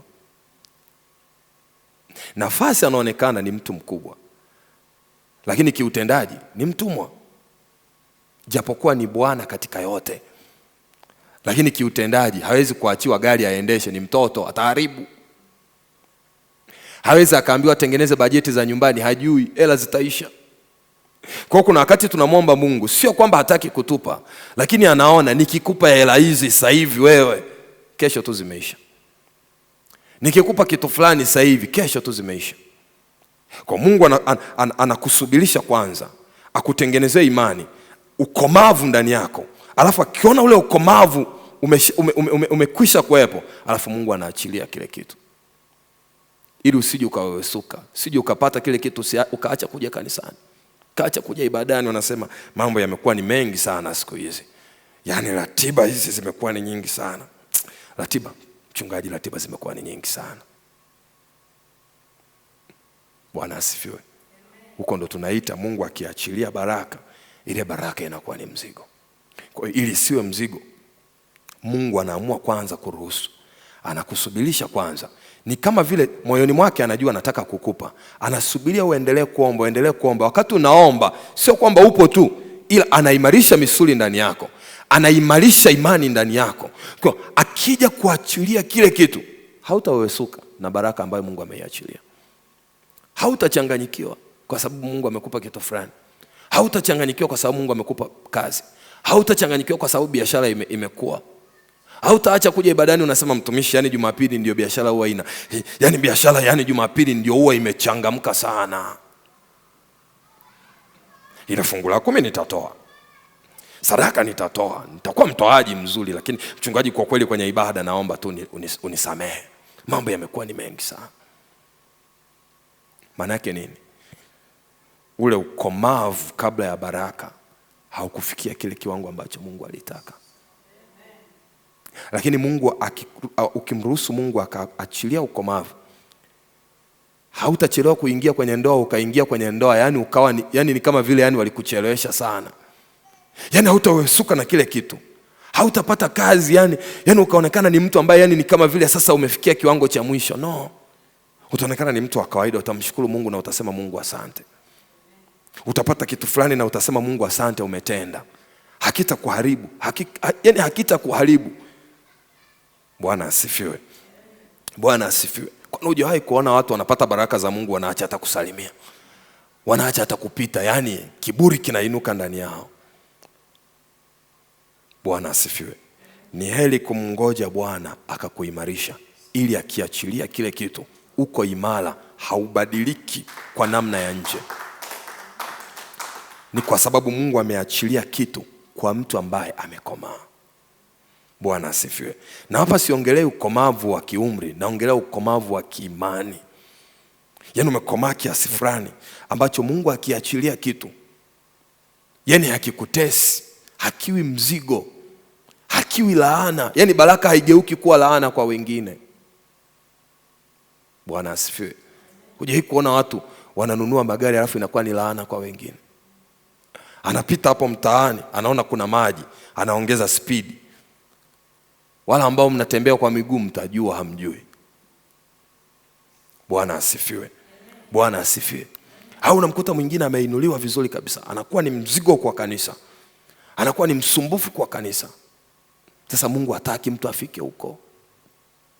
Bwana asifiwe. Bwana asifiwe. Hayo hayapo hata kwenye notisi zangu, sijui hata nimeyatoa wapi. Mungu amsaidie mtu mmoja. Haleluya. Kwa hiyo Luka anatuambia mtazame yule mwanamke ambaye amemwendea, anamuomba, je, si zaidi kwa Bwana? Kadhi ni dhalimu, hamchi Bwana. Lakini Bwana, sisi ambao tunamcha Bwana, mioyo yetu inamtazama Bwana, si zaidi Mungu kwamba atafanya? Usikate tamaa, usimkatie Mungu tamaa. Endelea kuvumilia, endelea kujitia moyo. Endelea kumwomba Mungu, endelea kumsihi Mungu, endelea kufunga, endelea kuomba. Mungu atafanya. Mungu atatenda. Umeomba mara ya kwanza, umeomba mara ya pili, usirudi nyuma. Usirudishe mguu wako nyuma. Endelea kumwambia Mungu. Bwana Yesu asifiwe. Haleluya. Kwa lugha nyingine, shetani hutetemeka anapomuona Mkristo mdhaifu akiomba. Hujaielewa hiyo, nitarudia. Shetani hutetemeka akimuona Mkristo dhaifu anaomba. Yaani yule ambaye shetani anamuona na huyu naye Nilijua atakata tamaa, lakini pamoja na udhaifu ule jamaa linaendelea kuomba. Shetani hutetemeka sana. Hutetemeka sana. Na huyu naye, lakini anaendelea kuomba. Bwana Yesu asifiwe. Kwa mara nyingi sasa, kudumu kuomba hudhihirisha uhalisi wa jambo, na mbinguni hujibu uvumilivu wa kiroho. Mbingu hujibu uvumilivu wa kiroho. Umeona ule uvumilivu ndani yako. Umeona kuendelea kumsogelea Mungu. Umeona kuendelea kumlilia Mungu. Mungu akautazama ule uvumilivu. Mungu akatazama kule kulia kwako. Akatazama kule kuendelea hata kama kuna aibu, lakini anatazama ule uvumilivu. Hata kama kuna machozi, lakini Mungu anatazama ule uvumilivu. Na ndio maana hapo kwenye kipengele cha pili nilikwambia nyakati kama hizi unahitaji pia watu ambao ni sahihi. Wakukwambia ni kweli Elia mvua haijanyesha, tuendelee kuomba. Endelea kuomba mara ya pili. Na sio kukwambia umeomba Elia nimekuacha hapa unaomba nimeenda kuchungulia mvua haijanyesha. Uliniacha ukaingia kwenye maombi ya siku 40, ukaingia kwenye maombi ya siku 21, ukaingia kwenye maombi ya mfungo, umerudi uko vile vile. Lakini ndani yako uvumilivu, ukikumbuka neno la Mungu, Mungu anakuambia hataacha kuwapa watu wake wanaomlilia mchana na usiku. Neno mchana na usiku haimaanishi mwanga na giza, ila anamaanisha majira yote, anamaanisha nyakati zote, anamaanisha masaa yote. Najisikia sijisikii, natamani sitamani, Mungu hawezi kumwacha huyo mtu. Bwana Yesu asifiwe. Bwana Yesu asifiwe. Haleluya. Nimalizie jambo la 4 kwa leo. Nimalizie jambo la 4 kwa leo, halafu tutaendelea siku ya kesho kwenye kipindi kingine. Omba kwa moyo safi na kwa haki. Omba kwa moyo safi na kwa haki. Zaburi 66 ule mstari wa 18 anasema hivi. Zaburi 66 ule mstari wa 18 anasema hivi. Kama ningaliwaza maovu moyoni mwangu, Bwana asingesikia. Kama ningaliwaza maovu moyoni mwangu, Bwana asingesikia. Unajua mawazo pia ni maombi. Kuna wakati unaweza ukawa unatembea, afu unawaza. Maombi sio lazima utamke. Kwa sababu unaweza ukawa unatamka hapa, unatamka lakini mawazo yako mbali kabisa. Mbali mno. Mbali mno. Tunasema nitaishi sitakufa. Nitaishi sitakufa. Mawazo yanawaza kuna kamba nyumbani nimeiacha nataka nikajinyonge. Lakini hapa nasema nitaishi sitakufa. Bwana asifiwe. Bwana asifiwe. Zaburi anatuambia ningaliwaza maovu moyoni mwangu, Bwana asingesikia. Asingesikia nini? Kile ninachowaza, asingesikia kuomba kwake. Kwa kuna wakati tunawaza maovu ndani ya mioyo yetu. Tunawaza mambo mabaya, tunawazia wengine mabaya mioyoni mwetu.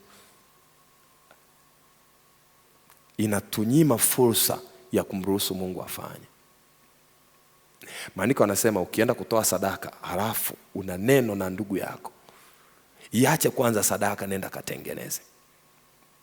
Mathayo anasema kama vile sisi ambao tunawasamehe wengine, na sisi Mungu tusamehe vivyo hivyo. Bwana asifiwe.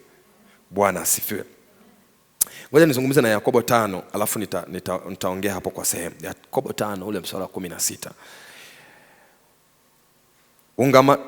Ungameni dhambi zenu ninyi kwa ninyi na kuombeana mpate kuponywa.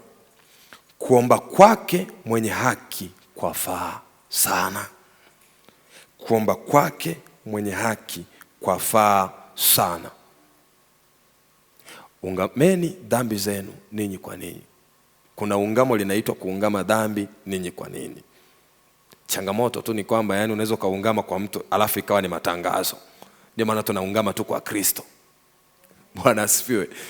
Inabidi yani anaposema ungameni dhambi ninyi kwa ninyi. Kwa hiyo takiwa ninaenda kwa mfano hapa naenda kwa pastor. Nafika namwambia baba kwa kweli mimi nimekosea, nimefanya hiki na hiki na hiki na hiki na hiki na hiki na hiki. Na ungama mbele zake. Ile inanisaidia mimi kwamba kuna mtu anayeona kwa namna ya mwili, ingawa Mungu anaona kwa namna ya rohoni. Kuna mtu anayeona kwa namna ya mwili, inanisaidia mimi kutokurudia ile dhambi. Ndio maana yake. Kwa anasema ungamaneni dhambi ninyi kwa ninyi na kuombeana mpate kuponywa. Kuomba kwake mwenye haki kwafaa sana akiomba kwa bidii. Neno kwafaa sana kwenye Biblia ya Kiingereza amelitumia kama kuomba kwake mwenye haki. Umeniwekea. Confess therefore your sins one to another and pray one for another, that ye may be heard. The supplication of a righteous man availeth much in its working. Yani katika kutenda kwake kwa maombi kwa mtu ambaye anaomba akiwa na haki, kuna tenda zaidi. Ndio neno kwafaa sana. Maana yake inanoga sana kuomba ndani yako una haki. Bwana asifiwe. Inanoga sana kuomba kwako ukiwa na haki. Ni sawa na vile ambavyo inanoga sana kula chakula ambacho kimeungwa vizuri, kimewekewa na nazi. Bwana asifiwe. Bwana asifiwe. Unaweza ukala hakina chumvi, hakina kitunguu, lakini kuna kaladha kanapotea. Kuna kaladha kanapotea. Kwa anatuambia kuomba kwake mwenye haki kwafaa sana. Manake kuna tenda kazi sana. Bwana asifiwe. Kwa nini? Kwa sababu hii haki inayozungumziwa sio ukamilifu. Kwamba mimi nimekamilika, ila maana yake ni nini? Ni moyo unaotubu na kunyenyekea. Ndio haki inayozungumzwa pale. Ni moyo unaotubu na kunyenyekea. Moyo ambao ukiona kuna jambo ambalo nimelikosea unatubu, lakini ni moyo unaonyenyekea. Ni moyo huo unatafsiriwa na Biblia kama moyo wa mtu mwenye haki. Kwa haki si ukamilifu, bali ni moyo unaotubu na kunyenyekea. Na kwa lugha nyingine, dhambi sio tubiwa huwa inasababisha mambo haya. Hudhoofisha ujasiri wetu kwa Mungu. Tunakosa ujasiri kwa Mungu. Kule mwanzoni alisema, na huu ndio ujasiri tulio nao, ya kwamba tukiomba jambo lolote atusikia. Yakobo anasema, mkaribieni Mungu naye atawakaribia, mpingeni shetani naye atawakimbia. Hatuwezi kumpinga shetani kama hatuna ujasiri kwa Mungu. Na ndio maana kuna wakati tunaweza tukaingia kuomba jambo fulani, kwa sababu ndani yetu hatuna ile haki, hatuna ule moyo wa kuungama na moyo wa kutubu, hatuna ule moyo wa kunyenyekea. Mioyo yetu inatushtaki. Maandiko yanasema kwamba mioyo yetu isipotuhukumu tuna ujasiri. Bwana Yesu asifiwe. Bwana Yesu asifiwe. Kwa hiyo dhambi sio tubiwa hudhoofisha ujasiri, huziba mawasiliano ya kiroho na hupunguza mamlaka katika maombi. Kwa kuna wakati unatamani useme nakemea jambo hili, lakini kwa sababu moyo wako kuna mahali hujatubu, unakosa ule ujasiri. Kumbuka tunajifunza siri zinazoweza kumsaidia mtu, siri za Biblia zinazoweza kumsaidia mtu anayeomba apate kila anachokiomba. Bwana Yesu asifiwe. Zaburi ya 51 tunamalizia hapo. Zaburi ya 51.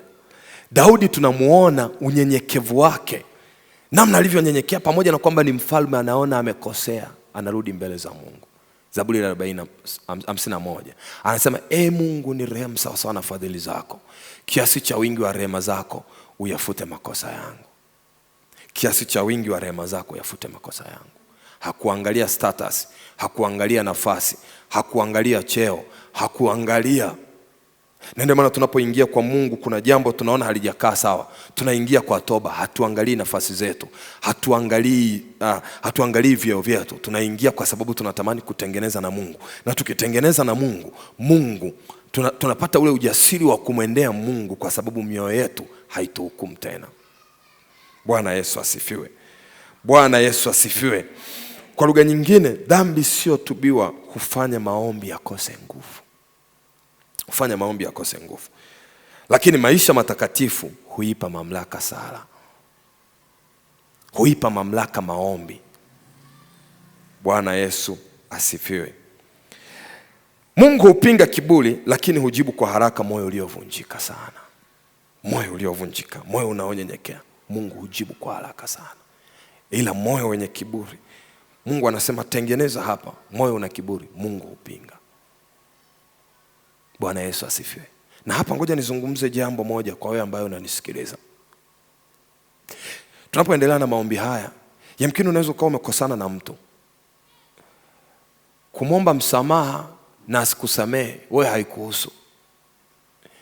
Ila ile umeomba msamaha, hata kama hajasema nimekusamehe, wewe moyoni kile kitu tayari Mungu kuna kitu anafanya. Si swala lako wewe ambaye umeomba kusamehewa kwamba lazima usamehewe, ila wewe swala lako na jukumu lako ni wewe kuomba msamaha. Kwamba nimesamehewa, sijasamehewa haikuhusu. Kwa hiyo isikusumbue hajakusamehe. Ile kwamba umeomba msamaha ni kwa ajili ya moyo wako, usibebe kitu. Namna ambayo Mungu ameumba mioyo hii, ameumba kwa namna ambayo haipaswi kubeba vitu ambavyo ni uchungu unaotokana na kutokusamehe. Unaweza kutengeneza magonjwa, unaweza kutengeneza pressure. Kwa ile kuomba msamaha au kusamehe, mtu umembeba moyoni, ile kusamehe ni kwa ajili yako ndani ya moyo wako. Ni kwa faida yako kwa Bwana. Kwa hiyo inawezekana mtu hajaja kukuomba msamaha, lakini ndani yako unasikia tu kumsamehe. Wewe msamehe tu. Wewe msamehe tu. Wewe msamehe tu. Na watu wengine wao wanafikiria hajasamehe ile kuona amekumbuka. Kuna mambo huwa yanaacha makovu kwenye maisha ya mwanadamu. Kwa huwa yanamwachia kumbukumbu. Yanamwachia kumbukumbu. Kwa anaweza akawa anakumbuka lile jambo, lakini moyoni mwako kama umeamua kuachilia, Mungu anautazama moyo. Kwa kuna wakati mwingine makovu yanabaki. Kwa ukiona kuna mahali unakumbuka, lakini isikufanye ukaanza kumwaza yule mtu kwa ubaya, itakuwa haujasamehe. Lakini kama umesamehe ndani yako, hata kama kuna makovu, unaweza kuwa umepigwa na mtu, umeumizwa, amekuachia majeraha. Kwa hiyo ukimsamehe, kuna wakati ukiona lile jeraha lazima litakukumbusha tu kuna mtu alikupiga. Hautasahau kwa sababu wewe ni mwanadamu. Hautasahau kwa sababu wewe ni mwanadamu. Hiyo haifanyi kuona kwamba ni kama hujamsamehe mtu. Kwa unapoamua kumsamehe mtu, kwa sababu tunatamani kutembea kwa haki tunapoenda mbele za Mungu, unapoamua kumsamehe mtu, unautengenezea moyo wako nafasi nzuri ya Mungu kushughulika nao. Mungu anajibu moyo uliopondeka, moyo ambao hauna mikunjo, moyo ambao hauna makunjo ndani yake, hauna vitu umebeba ndani ya moyo wako. Utawabeba watu ndani ya moyo wako mpaka lini? Mathayo anasema, Baba utusamehe kama vile sisi tunavyowasema waliotukosea. Tusiitamke ile kama sisi hatujawasamehe wengine. Wanaweza wakawa ni kweli wameacha maumivu makali kwenye maisha yetu, wakawa wameacha majeraha makali kwenye maisha yetu, wakawa wameacha mambo ambayo ni ya kukumbukwa sana, yenye machozi mengi na majeraha kwetu, lakini isitufanye tukasahau kuwasamehe. Bwana asifiwe. Kusamehe haimaanishi kuwa amini tena na kuwarudisha tena kwenye maisha yetu, ni kitu kingine tena. Kwa tunaweza tukawasamehe, tukawaacha wakaendelea na maisha yao, mioyo yetu. Kwa sababu kuna watu wao wanafikiri kusamehe ni kuwarejesha watu kwenye maisha yetu. Kwamba alikuwa ni mtu fulani kwenye maisha yangu, ndio unaweza kumrejesha, lakini kama Kristo hajatengeneza hiyo amani, usiwarejeshe. Watauvuruga moyo wako mara 2 na mara 3 zaidi. Bwana Yesu asifiwe. Kwa sababu sisi wa Kristo huwa ni wepesi sana, tukisamehe huwa ni wepesi sana kuwarudisha watu kwenye maisha yetu. Ngoja nikwambie kitu ambacho utashangaa. Mungu aliwasamehe kina Adam na Eva, lakini hakuwarudisha bustani ya Edeni. Bwana asifiwe. Aliwasamehe, lakini bustani ya Edeni, sema Adam na Eva, ni kweli matunda mlikula, hamrudi tena bustani ya Edeni. Ila kuwasamehe aliwasamehe. Bwana Yesu asifiwe. Bwana Yesu asifiwe. Kwa unaweza ukawasamehe watu, lakini ukawaambia kwa kweli, kwenye hii bustani tuishie hapa tu kwanza. Bwana Yesu asifiwe. Na itakuwa tu ni nzuri, sio kwamba hujasamehe. Sio kwamba hujasamehe. Kuna wakati kweli unasamehe na Mungu anakuruhusu na warudisha watu. Ni sahihi kabisa. Lakini kuna wakati Mungu anakuambia samehe tu. ishia hapo. Safari hii imeishia hapo, maisha mengine yaendelee. Usilazimishe. Usilazimishe. Usilazimishe. Lakini kwa wale ambao Mungu anakuambia samehe, alafu tengeneza nao, maisha yaendelee, mtembee pamoja. Hao ukimaliza kuwasamehe, kawaambie kabisa nimekusamehe, tuendelee na safari. Na itakuwa ni njema, na Mungu atabariki hiyo safari. Na Mungu atabariki hilo jambo. Wanaweza wakawa ni watu ambao mnafanya nao biashara, ni business partner. Kuna kitu fulani kilifanyika, Mungu akakwambia msamehe, endeleeni na kufanya biashara. Lakini kuna mwingine Mungu anakuambia kwa kweli tuishie hapa. Usilazimishe. Bwana Yesu asifiwe. Kwa tunasamehe kwa sababu tunataka kutengeneza moyo wetu. Tunataka kutengeneza mazingira ambayo Mungu akiutazama moyo wetu, atauona moyo wangu na wakwako uko mweupe kwa Mungu kutenda na kufanya. Bwana Yesu asifiwe. Simama kwa miguu yako miwili, tuingie kuomba.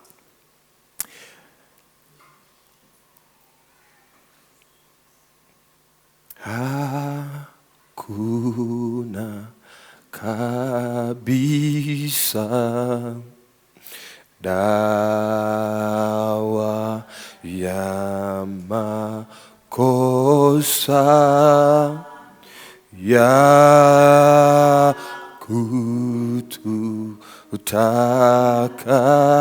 kututakasa, ila damu yake Yesu.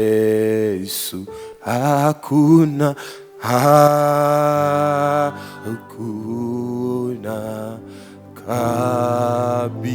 kabisa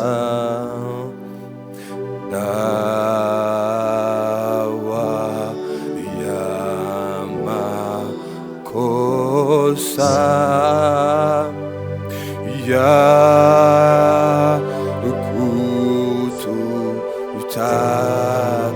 kututakasa, ila damu yake Yesu. Hakuna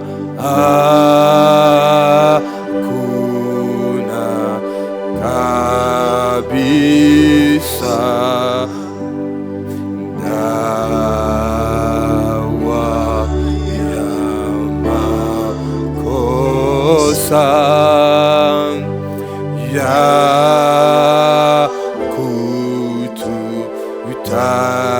kututakasa, ila damu yake Yesu.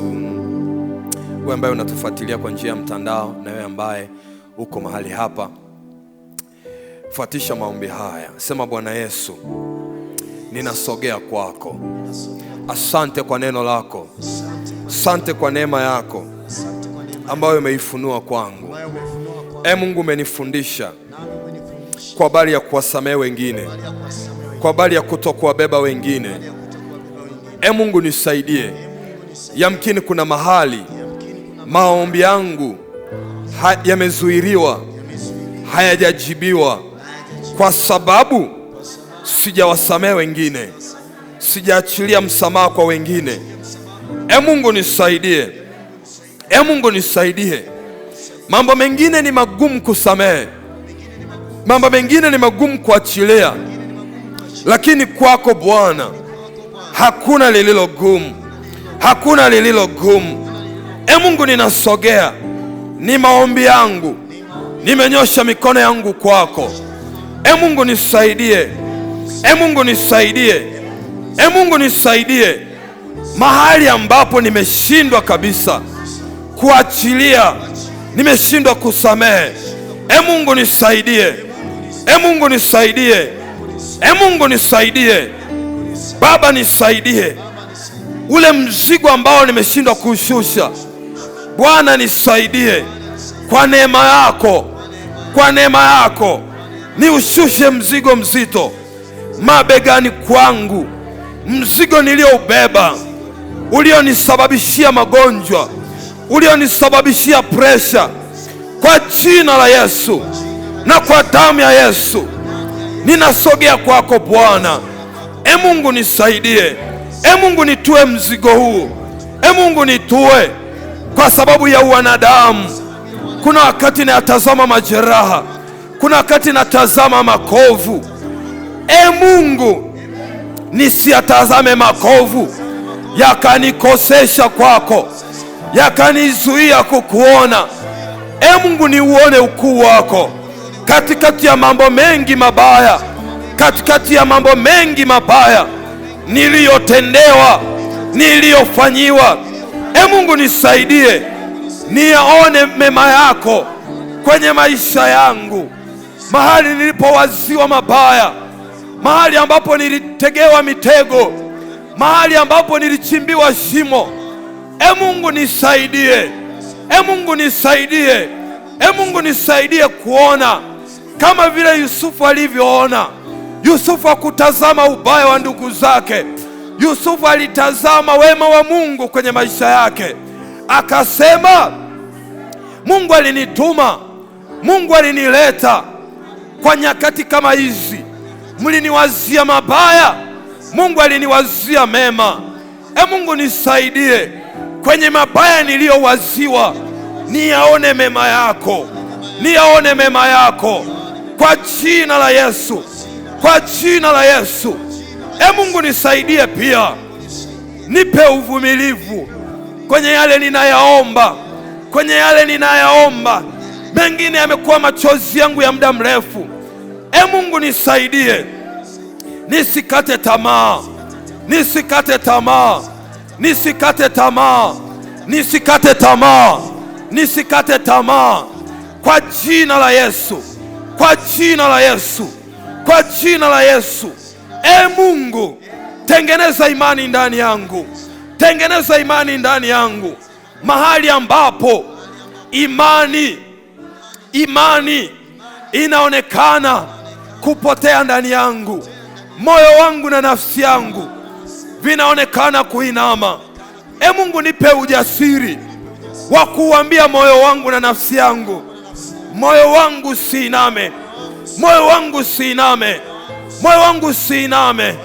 Moyo wangu mtazame Bwana, hata kwa yale hajatenda. Mwamini Bwana, mwamini Bwana ya kwamba atatenda, ya kwamba atafanya, ya kwamba atafanya, kwa jina la Yesu, kwa jina la Yesu. Ninaweza kuitazama biashara yangu nikaona kama naikatia tamaa. Mungu, nisaidie, Mungu, nisaidie nione wema wako, nione wazo lako, kwa jina la Yesu na kwa damu ya Yesu, kwa jina la Yesu na kwa damu ya Yesu, kwa jina la Yesu na kwa damu ya Yesu. Mungu, nisaidie wakati ambapo mazingira yanasema kinyume na wazo lako Bwana. Mungu, nisaidie. Mungu, nisaidie nione wema wako, nione wazo lako kwenye maisha yangu, kwenye maisha yangu. Mungu, nisaidie nisikate tamaa, nisikate tamaa, kwa jina la Yesu na kwa damu ya Yesu, kwa jina la Yesu na kwa damu ya Yesu. Moyo wangu usiiname, moyo wangu usiiname. Mtazame Bwana, mtazame Bwana, kwa jina la Yesu, kwa jina la Yesu. Moyo wangu inuka, moyo wangu inuka, mahali ambapo umelala, mahali ambapo umeanguka, kwa jina la Yesu. Simama tena, simama tena. Uambie moyo simama, uambie moyo simama, uambie moyo simama, uambie moyo simama, kwa jina la Yesu na kwa damu ya Yesu. Mungu, ninasogea, ninawaleta watu wako hawa Bwana na kanisa lako hili mbele zako Bwana. Yule ambaye ananitazama kwa njia ya mtandao, ninamsogeza kwako na familia yake, kila mmoja ambaye ameungana nasi kwenye ibada hii. Mungu, ninawasogeza kwako watumishi wako. Wengine wanapitia vipindi vigumu sana, wengine wanapitia vifungo vigumu sana. Mungu, ninawasogeza kwako. Watazame kwa huruma, watazame kwa upendo, watazame kwa upendo, kwa jina la Yesu Kristo.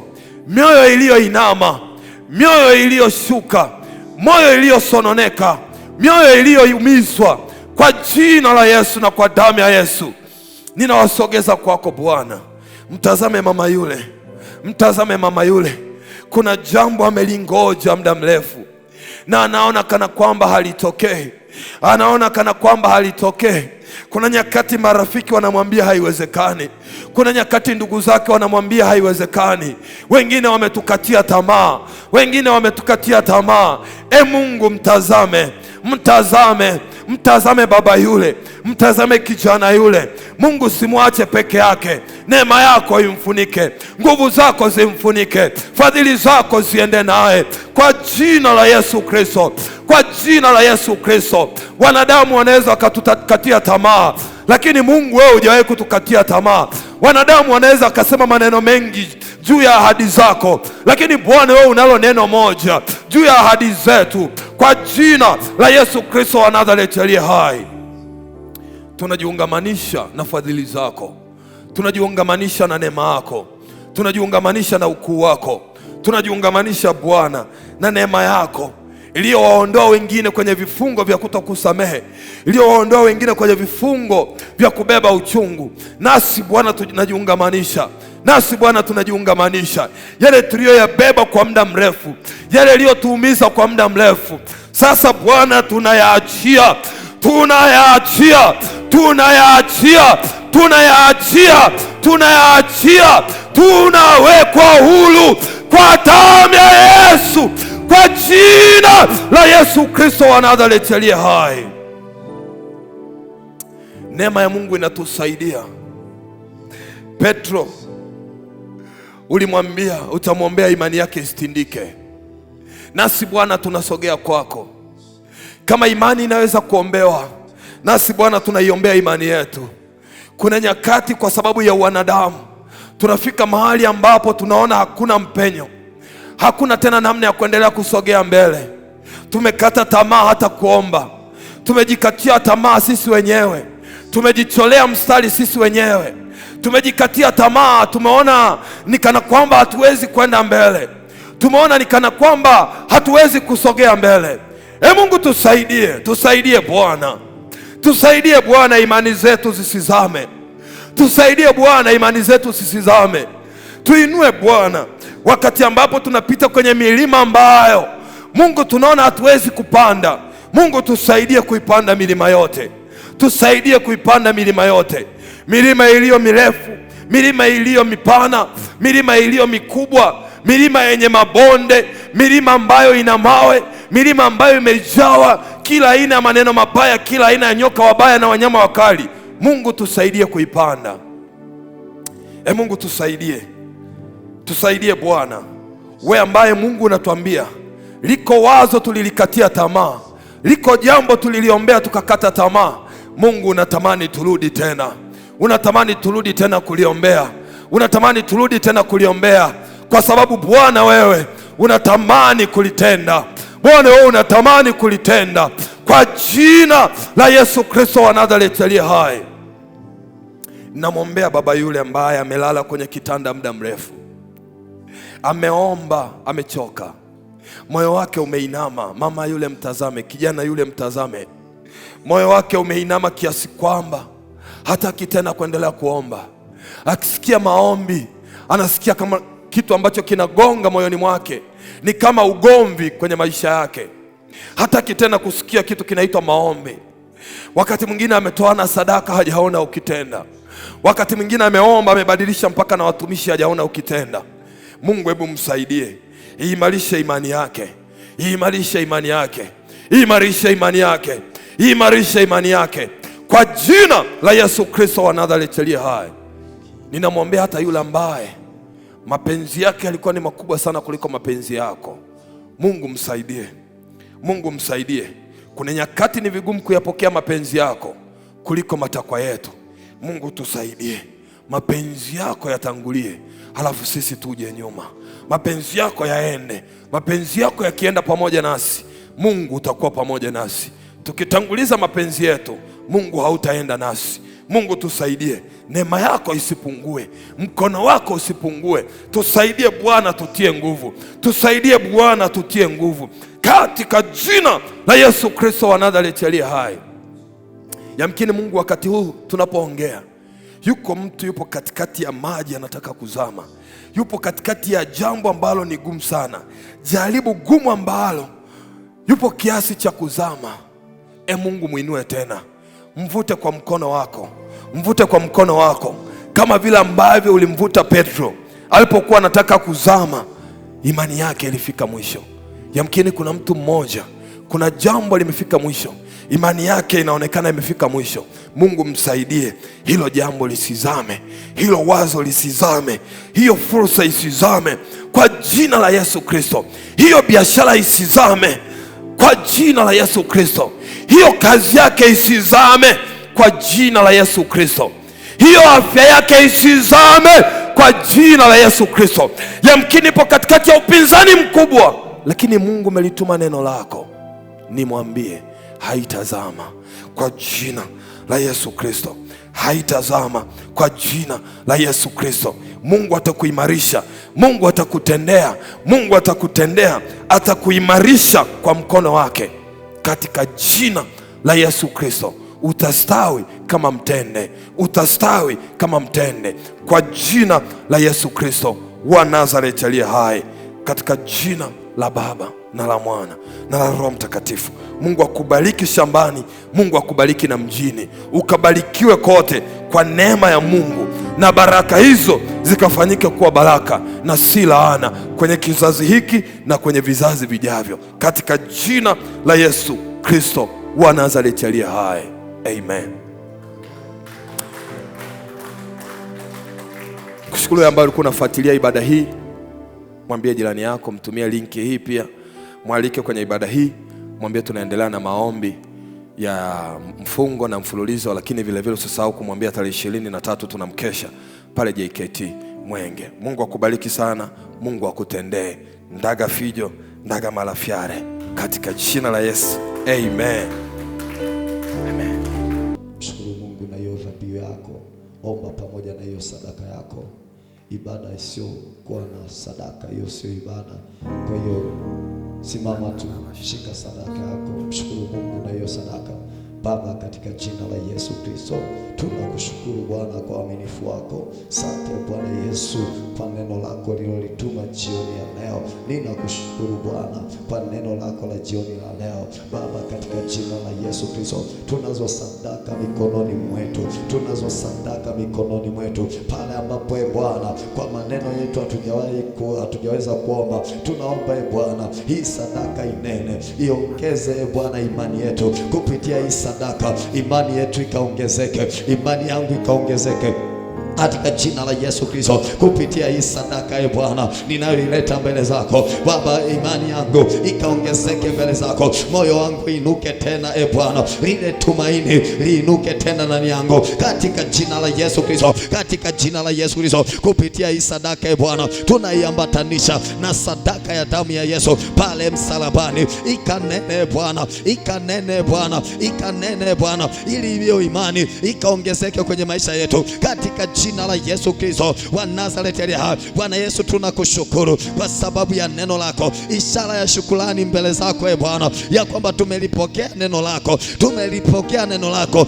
ndani ya mioyo yetu, na sisi Bwana tutalifanyia kazi katika jina la Yesu Kristo wa Nazareti aliye hai. Asante Bwana Yesu, asante mfalme wa falme, asante kwa ajili ya mtumishi wako uliyemtumia Bwana siku ya leo kulituma neno lako, kulileta neno lako, ukamtumia Bwana kama mwanapunda tu Bwana kulisema lile neno lako ambalo liliandaa kwa ajili ya maisha yangu katika jina la Yesu Kristo. Bwana Yesu, pokea sadaka zetu, pokea sadaka za watoto wako katika jina la Yesu Kristo wa Nazareti. Wote tuseme amen. Karibu kwa wimbo wakati tunamtolea Mungu dhabihu. Gani mimi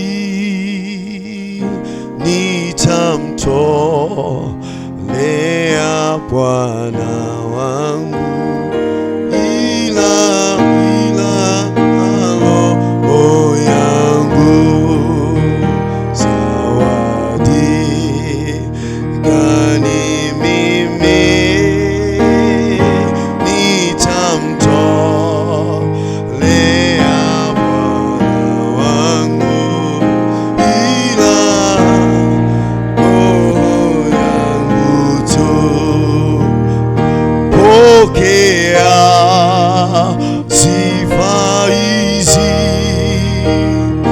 tena tena, uzibariki Bwana, uzijaze